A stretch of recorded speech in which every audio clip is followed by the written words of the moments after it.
जय जिनेन्द्र।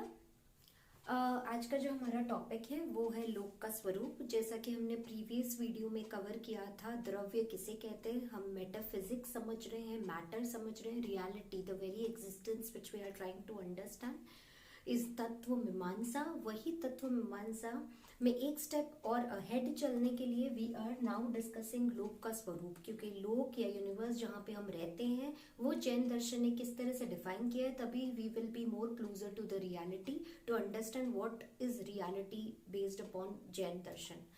ओके, तो लोक का स्वरूप, जैसे हमारे लोक, हमारी जो आम भाषा में या व्यवहार प्रचलित जो टर्मिनोलॉजी हम इसको देखते हैं वह उसको कॉस्मोस या यूनिवर्स भी बोला जाता है। लोक मतलब कॉस्मोस या यूनिवर्स। तो जैन दर्शन के अनुसार हमको यूनिवर्स या कॉस्मोस या लोक को किस तरह से डिफाइन किया गया है और उसके ऊपर हमारे पास क्या क्या जिज्ञासा रही हुई है हमेशा के लिए, जिसको हम इस वीडियो में आज समझेंगे। तो सबसे पहला जो क्वेश्चन हमको लोक का स्वरूप जानने के लिए, यूनिवर्स समझते हुए सबसे पहला आता है कि उसका एग्जिस्टेंस है भी या नहीं, वेदर इट्स देयर और नॉट। ओके, अगर है तो किसने बनाया है, कब बनाया है, क्या नेचर है, क्या कॉन्स्टिट्यूएंट्स है, बेसिकली उसका डेफिनेशन क्या है, हम उसको किस तरह से डिफाइन कर सकते हैं। अगर अगर अगर ये लिमिटेड जोन में है तो मैथमेटिकली क्या इसका एरिया डिफाइन है क्या जैन दर्शन में? हाँ, बिल्कुल है। हमारे केवल ज्ञानियों ने संपूर्ण ज्ञान में, केवल ज्ञान में देखते हुए हमको पूरा मैथमेटिकली उसका जो आयतन क्या होता है, एरिया क्या होता है, किस तरह से कैलकुलेट होता है, सब कुछ बताया है। तो वो सारा कुछ जो है हम इस वीडियो में देखते हैं। तो फर्स्ट क्वेश्चन या फर्स्ट जो जिज्ञासा हमारे सामने आती है जब भी हम लोग के यूनिवर्स को समझने का ट्राई करते हैं वो है एग्जिस्टेंस। उसका एग्जिस्टेंस कैसा है, रियल है कि इमेजिनरी है। जैन दर्शन वास्तविक दर्शन है, वस्तुवादी धर्म है या वस्तुवादी दर्शन है, जहाँ पे जो कुछ भी बताया गया है वो सब कुछ रियल ही है। तो ऑफ कोर्स यूनिवर्स जो बताया गया है, यस वो रियल है, साइंस भी उसको रियल मानता है। And there is a lot of बहुत सारा इसके ऊपर भी रिसर्च हुआ है और यूनिवर्स के बारे में बहुत सारे खुलासे जो हमारे विज्ञान ने भी किए हैं। तो जैन दर्शन में भी यही बताया है कि जो लोक है, जो यूनिवर्स है वो रियल है, वो इमेजिनरी तो बिल्कुल भी नहीं है। तो किसने बनाया है? बहुत सारे दार्शनिक बोलते हैं कि गॉड ने बनाया है, ब्रह्मा ने बनाया है। ऐसा बहुत सारे अलग अलग दार्शनिकों का अलग अलग पॉइंट ऑफ व्यू है। बट जैन दर्शन हम यहाँ पे समझ रहे हैं, तो जैन दर्शन के अनुसार क्या बताया गया है, यही बताया गया है कि कोई गॉड नहीं है इसके पीछे। This is basically not a creation, कोई क्रिएशन ही नहीं है, ये सिर्फ एक ट्रांसफॉर्मेशन है। इनफैक्ट अगर हम साइंस का भी डेफिनेशन देखें, साइंस में भी जो बताया गया है, universe basically governed by natural laws, it's not created by anyone, it's governed by natural laws. तो दोनों, अगर विज्ञान और जैन दर्शन की बात करें तो दोनों अपने आप में एक समानता पूर्वक ही डेफिनेशन लिए हुए हैं। यहाँ पर जैन दर्शन में भी यही बताया कि गॉड ने क्रिएट नहीं किया है, ये तो सिर्फ एक ट्रांसफॉर्मेशन है, एक प्रकृति का ट्रांसफॉर्मेशन से गवर्नड है। और वैसे ही साइंस में भी यही बताया कि this is governed by natural laws.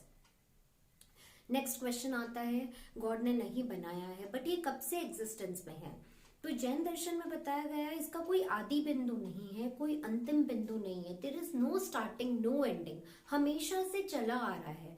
There it has been in the past also, in the present also, and it will remain in the future as well. तो कोई बिगिनिंग नहीं है, कोई एंडिंग नहीं है, कोई आदि बिंदु अंतिम बिंदु नहीं है, अनादि अनंत है। तो लोक कैसे बताया? अनादि अनंत बताया है, अनंत काल से चला आया है, अनादि काल से चला आया है और चलता ही रहेगा। फिर क्वेश्चन आता है कि ठीक है, इसका नेचर कैसा है, परमानेंट है या टेम्पररी है? तो रियल है ये हमने देख ही लिया, हमने टाइम फैक्टर भी देख लिया कि ये हमेशा से चला आ रहा है, तो उसके हिसाब से तो परमानेंट ही होगा, तो शाश्वत ही होगा। तो मूल स्वरूप से अगर हम देखें तो लोक तो शाश्वत ही है, परमानेंट ही है, हमेशा ही रहेगा। लेकिन क्योंकि जैन दर्शन में हमको हर एक चीज का जो आंसर है अनेकांतवाद दृष्टांत से बताते हुए, भगवान गौतम स्वामी ने जब भगवान महावीर स्वामी से ये प्रश्न पूछा था कि लोक शाश्वत है कि अशाश्वत, तो भगवान ने गौतम स्वामी को ये उत्तर दिया था कि लोक शाश्वत भी है और अशाश्वत भी है। तो शाश्वत और अशाश्वत कैसे है? आप एक तरह से बोल रहे हो परमानेंट है, एक तरह से बोल रहे हो कि टेम्पररी है, तो वो कैसे हुआ? तो परमानेंट है, अगर द्रव्याय आर्थिक दृष्टि से देखा जाए तो परमानेंट ही है। लेकिन अगर ट्रांसफॉर्मेशन की दृष्टि से देखा जाए, पर्यायार्थिक दृष्टि से देखा जाए, तो अशाश्वत है। जैसे हमने पढ़ा था कि हर एक, जब हम द्रव्य की बात करते हैं, त्रिपति का कॉन्सेप्ट आता है, उत्पाद, व्यय और द्रव्य। तो उत्पाद और व्यय हो रहा है, इसका मतलब अशाश्वत है। लेकिन द्रव्य रहता है, उसका मूल स्वरूप रहता ही है, इसलिए वो इटर्नल भी रहता है, उसका मूल स्वरूप वो छोड़ता नहीं है। तो वैसे ही अगर द्रव्यार्थिक दृष्टि से देखा जाए तो शाश्वत है, लेकिन पर्यायार्थिक दृष्टि से देखा जाए तो लोक अशाश्वत है। तो इस तरह से लोक शाश्वत भी है, अशाश्वत भी है, लेकिन मूल स्वरूप से वह लोक शाश्वत है। फिफ्थ क्वेश्चन आता है, क्या है लोक? किस तरह से अगर हम डिफाइन करेंगे तो किस तरह से डिफाइन किया जाता है? तो हमारे दो आगम इसका हो सकता है कि और भी आगम में लिखा हो, लेकिन यहाँ पे हम दो जो मेन आगम है जो उसको डिफाइन करते हैं। एक है भगवती सूत्र। भगवती सूत्र में यह बताया गया है, इसका थोड़ा व्युत्पत्ति लभ्य डेफिनेशन दी है। व्युत्पत्ति लभ्य मतलब शब्द के आधार के ऊपर डेफिनेशन दी है, शब्द के आधार पे, एटिमोलॉजिकल मीनिंग भी बोलते हैं उसको। शब्द जो है, लोक का जो शब्द है, शब्द के आधार पर उसका डेफिनेशन दिया है। जे लोकई से लोए, जे लोकई से लोए, दैट व्हाट इज सीन, जो दिखाई देता है वह लोक है। जो कुछ भी हमें दिखाई दे रहा है वह लोक है। इसको हम एटिमोलॉजिकल मीनिंग भी बोलते हैं। ये भगवती सूत्र में दिया हुआ है। सेम ऐसा ही एक अच्छा डेफिनेशन जो है हमारे उत्तराध्ययन सूत्र के अंदर बताया गया है। धमो अधमो आगासम कालो पुगल जंतुओं एस लोगोति पन्नतो जिनेहिम वर्दम सीहिम। धर्म अधर्म, आकाश, काल, पुद्गल और जीव, ये 6 द्रव्य जहां पर पाए जाते हैं वह लोक है। ये बेसिकली इसका क्रियात्मक डेफिनेशन है, या इसको फंक्शनल डेफिनेशन बोल सकते हैं, जिससे वो बना है उसका डेफिनेशन बताया गया है। तो ये उत्तराध्ययन सूत्र में इसको डिफाइन किया गया है। जब हम जो सेकंड डेफिनेशन पे हम थोड़ा सा और डिटेल में समझने की ट्राई करेंगे, जहां पे इसके कॉन्स्टिट्यूएंट्स बताए गए, जहां पे धर्म, अधर्म, आकाश, काल, पुद्गल और जीव, ये 6 द्रव्य है। हमने फर्स्ट लेक्चर में भी सुना था, वीडियो में भी पढ़ा था कि हमारे पास 6 द्रव्य है पूरे लोक में जो एग्जिस्ट करते हैं, वो 6 द्रव्य बताए गए हैं।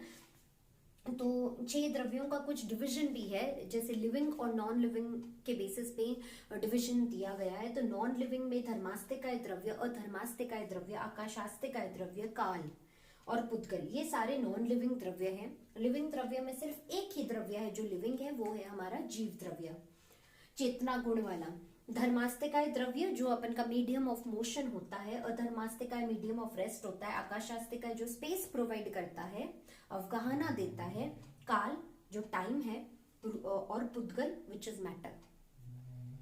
फिर आता है जो लिविंग है, लिविंग है हमारा जीव है, जो चेतना द्रव्य है, वह लिविंग चेतना द्रव्य बताया गया है। तो ये नॉन लिविंग और लिविंग में बताया गया है। नॉन लिविंग के अंदर भी 2 क्लासिफिकेशन दिए हैं, अरूपी और रूपी। अरूपी का मतलब है जो नहीं दिखेगा, which can not be seen by our naked eyes, invisible है, हमें दिखाई नहीं दे सकता, लेकिन हम उसको गुण के बेसिस पे, जो दिखाई नहीं देता वो है नहीं, ऐसा तो नहीं बोल सकते, बट गुण के बेसिस पे हम उसको, उसका जो प्रेजेंस है वो समझने की कोशिश करेंगे हमारे नेक्स्ट वीडियोस में। बट अरूपी का मतलब जो इनविजिबल है, जो नहीं दिखाई देगा। रूपी का मतलब पुद्गल, जो मैटर है, जो दिखाई देता है। कोई भी चीज ले लो, मोबाइल ले लो, चेयर है, टेबल है, सब कुछ, पेन है, पेंसिल है, ये सारे पुद्गल है, मैटर है, दिखाई देते हैं, बट लिविंग नहीं है, नॉन लिविंग है। लिविंग के अंदर हमारा प्लांट्स है, एनिमल्स है, हम है, ह्यूमंस है, सब लिविंग में आते हैं। तो वो हो गया जीव द्रव्य। तो इस तरीके से टोटल पूरा जो लोक है, यूनिवर्स है, उसमें जो कुछ भी है वो everything can be classified into these 6 द्रव्यास। तो ये हो गया non living and living द्रव्यास।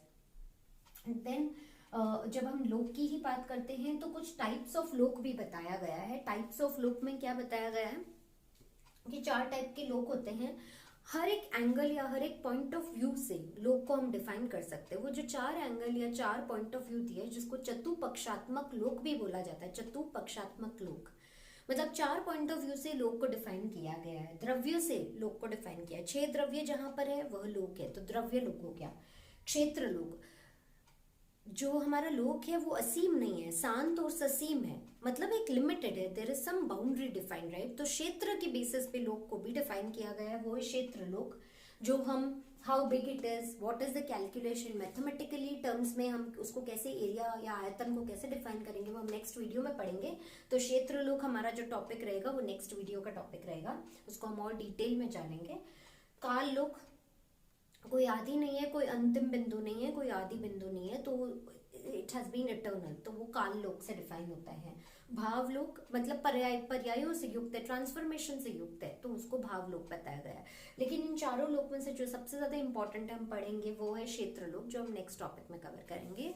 How big it is, again we'll cover this in the next topic with all the mathematical calculations. It has a lot of, I mean, there are some formulas which we will learn in the next chapter, जहाँ पे हम समझेंगे कि आयतन जो हमारे जिनवर भगवान ने जो हमें बताया है कि कैसा आयतन होता है, कितना साइज होता है, क्या टर्म्स या क्या यूनिट के फॉर्म में डिफाइन किया है, वो सब हम नेक्स्ट वीडियो में कवर